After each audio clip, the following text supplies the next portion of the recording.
ये कहानी है एक ऐसे जानवर की जो बैक वक्त एक आफत भी है और एक निजात दहिंदा भी। जी हाँ, एक ही जानदार जिसे एक बड़े आजम अपनी तबाही की वजह समझता है तो दूसरे ने उसी को इस्तेमाल करके एक पूरे सहरा को हरे भरे मैदान में बदल दिया। जरा इस फर्क को देखें। एक तरफ ऑस्ट्रेलिया है जहां 20 करोड़ से ज्यादा खरगोशों ने ऐसी तबाही मचाई कि हुकूमत ने उन्हें एक तबाहकुन मखलूक ही करार दे दिया, और दूसरी तरफ है चीन जिसने 40 लाख से ज्यादा खरगोश बाहर से मंगवाए, लेकिन एक मसले के तौर पर नहीं बल्कि एक माहौलियाती टूल के तौर पर। तो यहाँ सबसे बड़ा और दिलचस्प सवाल यही बनता है कि भाई एक ही जानवर एक जगह अजाब और दूसरी जगह मौजज़ा कैसे बन सकता है। चलें आज इसी मौमे को हल करते हैं।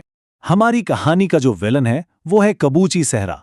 इसे मौत का समंदर भी कहा जाता है, और ये नाम उसे ऐसे ही नहीं दिया गया। ये दुनिया में सहरा बनने के अमल यानी डेजर्टिफिकेशन की सबसे खौफनाक मिसालों में से एक है।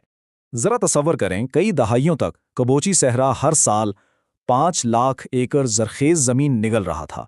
1950 और 60 की दहाइयों में इस रेत के तूफान को रोकने की जितनी भी कोशिशें हुईं सब नाकाम, क्योंकि इसके फैलने की रफ्तार बहुत बहुत तेज थी। लेकिन फिर मैदान में उतरे एक मकामी कारोबारी शख्स वेंग वेन बियाओ। उनके पास रेत के समुंदर से लड़ने का एक बिल्कुल हटकर और कह सकते हैं कि एक इनकलाबी मंसूबा था। उनका मंसूबा था तो सादा लेकिन बहुत जहानत भरा। उन्होंने क्या किया कि खुश्क झाड़ियों से चौकोर यानी स्क्वायर ग्रिड्स बनाए, फिर इन ग्रिड्स के अंदर विलो के दरख्त लगाए। अब होता यह था कि ये ग्रिड्स हवा को रोकते और नमी को अंदर कैद कर लेते, और दरख्तों की गहरी जड़ें रेत को पकड़ लेती। शुरुआत तो बहुत शानदार थी, लेकिन जैसा कि अक्सर होता है एक नया मसला खड़ा हो गया। इन दरख्तों की लकड़ी को कीमती बनाने के लिए इनकी मुसलसल खांट छांट जरूरी थी ताकि इनका तना मोटा हो सके। अब इतने बड़े सहरा में यह काम न सिर्फ बहुत महंगा था बल्कि तकरीबन नामुमकिन था। और यहीं पर कहानी में एक जबरदस्त मोड़ आता है। इस कांट छांट की मुश्किल का हल एक ऐसी जगह से आया जिसका कोई सोच भी नहीं सकता था, रेक्स खरगोश। यहाँ जो इको इकोनॉमिक साइकिल बना वो तो बस कमाल था। खरगोश विलो की नई नर्म शाखें खा लेते जिससे दरख्तों की कुदरती तौर पर प्रूनिंग यानी कांट छांट हो जाती। इसकी वजह से दरख्तों के तने मोटे और मजबूत होते गए जो इंडस्ट्री के लिए बहुत कीमती थे। फिर खरगोश का फुजला रेत के लिए बेहतरीन खाद बन गया, और उस खाद में मौजूद घास के बीजों से वहां हरियाली फैलना शुरू हो गई। मतलब इस एक साइकिल ने फायदों की एक पूरी लाइन लगा दी। कागज और फर्नीचर के लिए बेहतरीन लकड़ी मिलने लगी, खरगोशों से महंगी लग्जरी खाल मिलने लगी, जमीन को कुदरती खाद मिली, और जानवरों के चरने के लिए नए घास के मैदान भी बन गए। मतलब एक तीर से कई शिकार। अच्छा, तो अब सवाल यह है कि 30 साल की मेहनत के बाद कबूची सहरा का क्या बना। नतीजा आपकी सोच से भी ज्यादा हैरानकुन है। यकीन करना मुश्किल है, लेकिन कबूची सहरा का 6250 मुरब्बा किलोमीटर का इलाका सरसब्ज हो चुका है। ये इस सहरा के कुल रकबे का तकरीबन 1/3 हिस्सा है। वो मौत का समंदर अब आहिस्ता आहिस्ता जिंदगी में बदल रहा था। और इस मंसूबे का इंसानी पहलू तो इससे भी ज्यादा मुतासिरकुन है। इसकी माशी कामयाबी की वजह से 1 लाख से ज्यादा मकामी लोग गुर्बत की लकीर से ऊपर आ गए। जो लोग कल तक सहरा से भाग रहे थे वो अब यहीं रहकर खुशहाल हो रहे हैं। लेकिन ठहरिए, कहानी यहां खत्म नहीं हुई। सहरा में अगली बड़ी जिद्दत थी एक बहुत बड़ा सोलर पावर प्लांट। इतना बड़ा कि गिनीज वर्ल्ड रिकॉर्ड्स के मुताबिक ये खला से नजर आने वाली दुनिया की सबसे बड़ी सोलर पैनल की तस्वीर है। और यहां एक और जादुई साइकिल शुरू हुआ। सोलर पैनल्स ने जमीन पर साया किया जिससे पानी के बुखारात बनने का अमल सुस्त हो गया।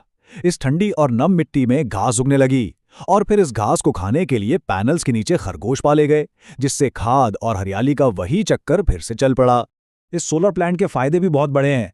इसने 2.3 अरब किलोवाट घंटे बिजली पैदा की, तकरीबन 8 लाख टन कोयला बचाया और फिजा से 18 लाख टन कार्बन डाइऑक्साइड कम की।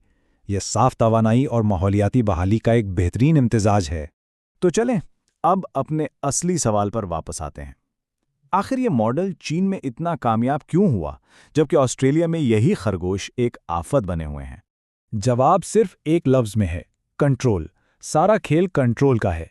ऑस्ट्रेलिया में खरगोश खुले बेकाबू माहौल में छोड़े गए जिसने एक माहौलियाती तबाही को जन्म दिया, जबकि चीन में खरगोशों को एक मुनज़्ज़म और कंट्रोल सिस्टम का हिस्सा बनाया गया जहां वो एक आफत नहीं बल्कि एक कारामद आला बन गए। कबूची की ये कहानी सिर्फ एक सहरा की कहानी नहीं है। आज दुनिया का तकरीबन 50% रकबा सहराई है, और मजीद 40% को सहरा बनने का खतरा है। ऐसे में यह मॉडल पूरी दुनिया के लिए एक उम्मीद की कारण है। आज दुनिया भर में इस कबूची मॉडल को एक माहौलियाती मौशी इनकलाब के तौर पर पढ़ा और समझा जा रहा है। ये इस बात का जिंदा सबूत है कि जब इंसान और फितरत मिलकर सही तरीके से काम करें तो क्या कुछ मुमकिन हो सकता है। और आखिर में ये कहानी हमारे लिए एक सोच छोड़ जाती है। अगर मौत के एक समंदर को जिंदगी के बाग में बदला जा सकता है, तो हमारे वो कौन से दूसरे नामुमकिन मसाइल हैं जिन्हें सिर्फ एक नए जाविये से देखने की ज़रूरत है।